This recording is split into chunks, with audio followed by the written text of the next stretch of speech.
Kia ora, listeners. Let's learn sumo. Welcome to the podcast. I'm Clayton, coming to you from Yamagata in northern Japan. We are definitely seeing the rise of a new Ozeki if all goes to plan for the next few days. Dominant sumo, strong sumo, Onosato sumo. So far, after 11 days, it seems no one can stand in his way. The only real contest he's had so far was at Fuji on day one, but since then, Onosato has ploughed his way through the field with relative ease. Day 8 saw him face Mitakayumi. Mitakayumi gave a decent tachi-ai, which made Onosato work. Onosato tried to plough him, but Mitakayumi resisted against the bales. They rejoined, and Onosato tried a half-hearted Hataki Komi slap down on the back of Mitakayumi's head, which really just served to put Mitakayumi off balance enough for Onosato to reposition and drive him out Oshidashi push out. Day 9 saw him up against Wakamoto Haru, who put up a pretty valiant defense at the bales. That is his strongest defense position. But a lateral movement and a rear belt grab, an attempted throw, was just not enough to prevent him also going out fairly easily as they both tumbled over the bales. Yori Tayoshi frontal force down Onosato gets the win. Day 10 had Onosato facing his only chaser, Kirishima, who had one fight behind Onosato coming into that match, having only faced twice before and in recent months where Kirishima has not been in good form. Onosato held the lead at 2 fights to none. Kirishima, now demoted to full Sekiwake, henkered Onosato. But Onosato, he's just too big. He's not a massively fast tachi-ai charger.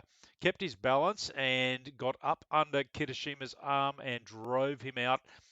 It was a tactic, perhaps not a great tactic. A lot of criticism there from various people about Kirishima. I don't necessarily understand the need to hanker Onosato. Kirishima is one of the best technical wrestlers in the entire Bansuke, and if anyone in form could go head-to-head with Onosato, I really think Kirishima was the one to do it. It's incredibly disappointing to try hanker, and it didn't pay off. It effectively handed the Yusho race to Onosato 2 bouts ahead of his closest chaser with 4 fights to go. 5 to go on day 10. 4 after tonight, day 11. He had Kota Shoho, who has beaten him before a couple of times. They blasted each other at the tachi-ai. Onosato did his power sumo to drive Kota Shoho back to the bales. Onosato was pushing hard, so he ends up airborne going forward as Kota Shoho pulled him. He landed face first over the bales as Kota Shoho was looking to delay his retreat from the dohyo. The Gyoji instantly called it for Onosato, but the mono-e happened. The Shimpans, they got up. The replay was very clear. Kota Shoho stepped out backwards long before Onosato left the ring. That puts Onosato 11 wins, undefeated so far. I don't see him being caught now. With 4 matches to go, it's highly unlikely in his current form. For Kirishima's part, he's had an otherwise excellent basho, but for yesterday's blip. His loss to Hirodumi was not really a bad fight, just a fired up and in-form Hirodumi. Day 8 saw Kirishima and Ura have the most unusual fight of the tournament, neither seeming to want to engage and staying at arm's length. So fairly patient Kirishima stood at the tachi-ai as Ura engaged at arm's length, tried some thrusting, pretty much at arm's length. Kirishima spent the first part of the bout just trying to keep Ura off any sort of grip and from getting too close and inside. He got a grip on the back of Ura's head at one stage, but it didn't really have much effect. So patient was Kirishima that at one point they disengaged and Kirishima rested his arm on his knee for a few moments and kind of looked quizzically at Ura. They re-engaged as Ura tried a big Nodowa thrust, at which time Kirishima, he took the opportunity to advance and with a few good thrusts, he had Ura back and over the bales, patience being the key there. Bit unlucky for Ura, really. Day 9 saw no real resistance from Shodai as Kirishima and Shodai exchanged front belt grips. Kirishima used it as leverage and easily drove Shodai back and over the bales. Day 11 had him against Abi. Really big Nodo attempt by Abi, but Kirishima defended really well with some good inside arm pushes upwards to get them out of the way and off his neck. Abi went for a big drive but missed it effectively, which gave Kirishima a chance to push him over Okuridashi, but it's not enough. And he turned. Abi recovered. Kirishima just it's the second time I've seen him do that. He hasn't really got the speed, it appears, to follow up that sort of move. Arby attacked, and Kirishima, he nearly went over the bales, but he got into a position to push Arby's attack back to the side, slap him down, Hataki Komi. Bit of a lucky escape there, a bit of a scrappy win, I would say, for Kirishima. That put him on 9 wins after day 11. 2 back from Onosato. He needs a couple of losses from Onosato, but that's unlikely to happen. Kodazakura, he came to day 10 with 3 losses before he met Gonayama. So at day 8, Shodai gave Kodazakura a fairly easy win. Shodai really tried everything to lose this match. Kodazakura, as I've said before, he's got impeccable balance on the move. He maintained it to keep Shodai on the defense. Kodazakura almost pulled off a Tsukiotoshi throw on Shodai as he danced along the bales backwards and off balance. Kodazakura finished him off with an Oshi push for the win. Kodazakura had a bit of a shock against Ura on day 9, however. Lots of flag sponsors doing the rounds around the ring before the match. Ura had a fairly normal tachiai for a change, where he stayed a little bit more upright than usual. He started straight off the box with a pretty good Nodowa, followed by some decent strength pushing, to which Kodazakura seemed to respond by trying to stand Ura up a little bit more, but he didn't have a lot of push. Before long, and a couple of thrusts, Kodazakura was upright and back over the bales. This fight's probably the most concerning of all, given Ura just used straight power and strength. And when I come to day 11, we'll talk about that again. Certainly any chance of his Basho were well out the window after that loss as well. Day 10 versus Gonayama was a relatively easy affair for Kodazakura, certainly compared to his fight with Ura. Gonayama tested his strength and defense on the bales, and Kodazakura responded with a bit of an extra push. For someone I thought perhaps didn't have that pure strength, it was a pretty good response. But again, he showed that weakness on day 11 against a very much slower Daisho. Fairly soft touchy-eye by Daisho. Had Kodazakura drive him back, had Daisho under immediate pressure. He responded at the bales and got a good inside position, started a thrusting attack. Kodazakura couldn't finish him off, and he was just slow. Kodazakura did some good thrusting there, but Daisho was moving well. Kodazakura just not quick enough for the laterally moving Daisho. Whilst he's got balance, he is a bit slow laterally. Daisho got in a pretty good position over Kodazakura, who had his back to the bales, and he's upright, and he couldn't stop the thrust out. It's a bit perplexing as his balance. He's got the balance, he's got the sumo brain, he's got the moves, but these either point to someone who's quite tired, maybe an injury. Certainly there's a problem there, possibly a strength issue.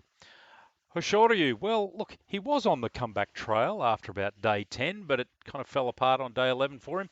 Day 8, we'll go back to Wakamoto Haru. It was a classic Hoshoryu setup throw.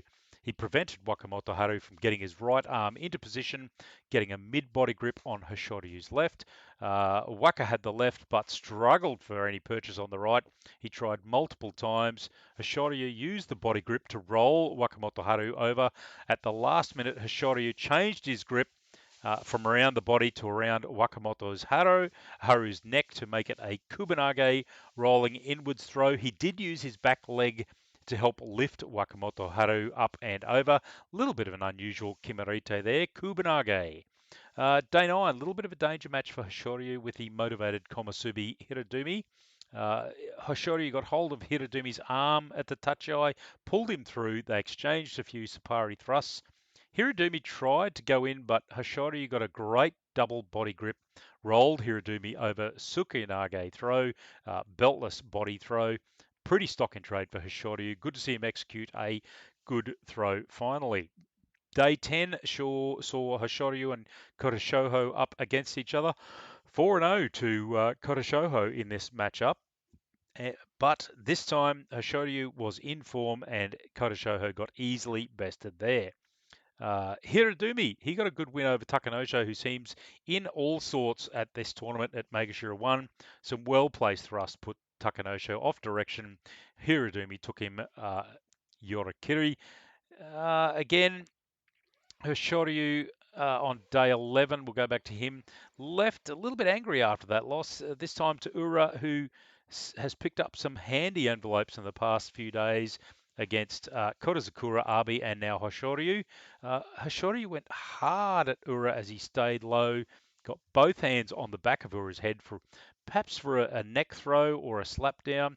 Either way, it didn't work. Ura got a good inside pushing position, getting Hoshoryu off balance, allowed Ura to push him out. Ura was happy. Hoshoryu was certainly not.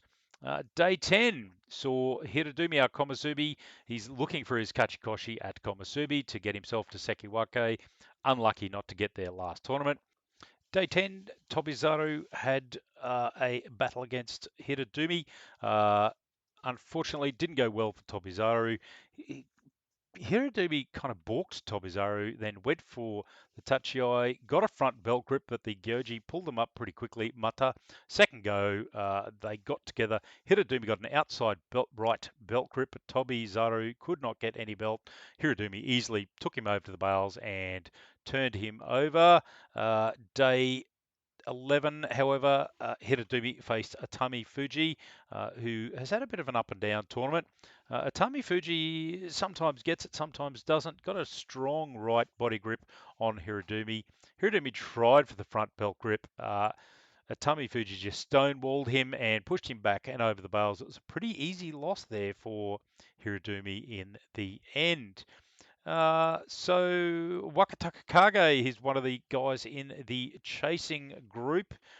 He took a loss from the bigger Nishikigi on day 11. Simply bested him with a better arm grip, taking him down. Kotanage arm lock throw, a most ungracious landing. However, those in the leading pack include Nishikigi, who is now on a 6-match winning streak at 9-2. Seems to have found himself out of that very dark forest he was wandering in for the last 6 or 12 months and is now definitely in the leading pack.